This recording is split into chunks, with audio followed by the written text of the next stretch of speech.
If you guys follow me on TikTok, you know I am on a recent fidget adventure. And recently here on YouTube, I shared my top 10 favorite fidgets with you.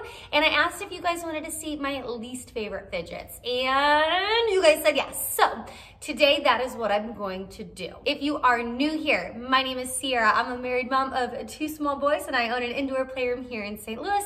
And I also create content here on YouTube and on TikTok. So if you are not following me on either one of those, make sure you hop over to TikTok and follow me and hit the subscribe button. If you like content like vlogs, DIYs, fidget toy sensory reviews, pretty much anything on this channel goes. I wanted to start off this channel by saying, these are just fidgets I don't love, but if you love them, that's awesome. If they work for you, then that's great. Then they're serving their purpose. And just because I don't like it, doesn't mean that they're an inherently bad fidget. They just don't work for me, they don't work for the playroom, and they don't work for the children that I see every day. So these are not bad fidgets, just fidgets I don't love. But let's just hop into the video. I've got 6 First, my first least favorite fidget is the Slinky. I find that they break very easily, and I personally just don't get much enjoyment out of them.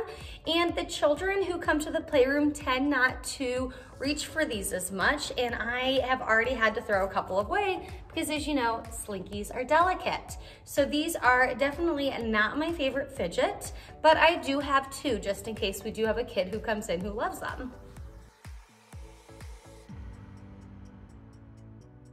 Okay, in this second fidget, I'm actually really nervous to even say because I know how much people love them and I wanted to love them, but they just didn't work for me. They didn't work for the playroom, but it is the pea popper. I think that they are too delicate for a setting like this. I know that they are very popular, so I do have 3 of them. We had 4, but 1 broke. I find that they're just not the most durable fidget, which is totally fine. I knew they weren't meant for a room full of children who are gonna be playing with them all the time. But for my purposes, they are just not my favorite. But they are really cute. I just wish that they would last a little bit longer and they would be a little bit more sturdy.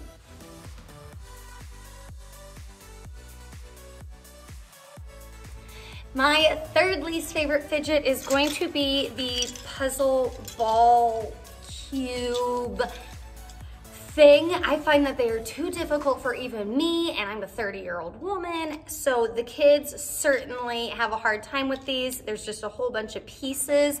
I can't figure out how to put it back together, and I just generally do not enjoy them.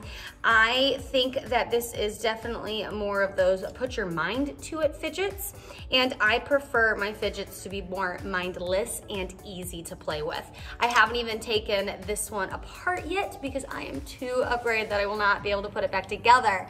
But for those reasons, I just don't love these that much. Okay, my 5th fidget. I know this is gonna be another controversial one because I know how much people love these. And again, if you love them, that's awesome if it works for you. I love that. I love that we could all find fidgets that work for different people. This one just did not work for me. Again, it's one of those that are too difficult for me to maneuver. I don't love the way it feels in my hand, and I find that it is just not fun for me, and the sharp edges are not very comfortable, and that frustrates me when I can't put it back into the right form. Again, I love those mindless fidgets, and this is one that just takes too much brain work. It would be perfect for people who love puzzles, but I guess what we're learning today, guys, is that I am not a huge fan of puzzles that outsmart me.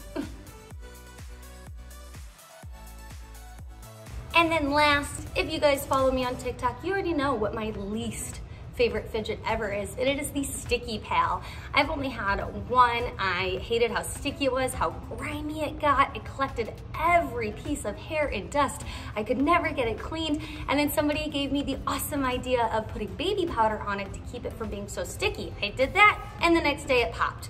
So the Sticky Pal is absolutely my least favorite. I don't like anything that is grimy, gooey, or sticky. So for those reasons alone, I have to put it as my least favorite fidget ever. I didn't even have fun throwing it up against the wall because all I could think about was how gross it is.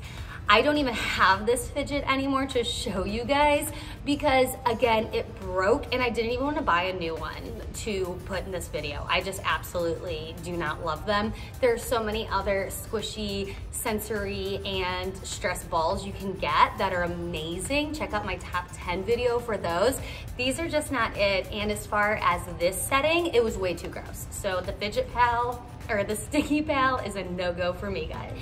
All right, guys, those were my top 5 or bottom 5 least favorite fidgets that I have here in the playroom. Did I choose one of your favorites, or do you agree with my list? I personally don't think there's any bad fidgets except for the Sticky Pals. I really don't get the Sticky Pals. What am I missing, guys?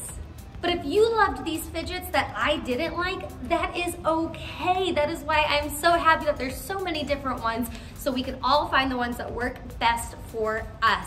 But thank you guys so much for watching. If you liked this video, I would like it if you gave it a thumbs up. And if you loved it, I would love it if you would subscribe. I hope you guys have a wonderful day. I'll see you guys in the next video. But don't forget, wash your hands.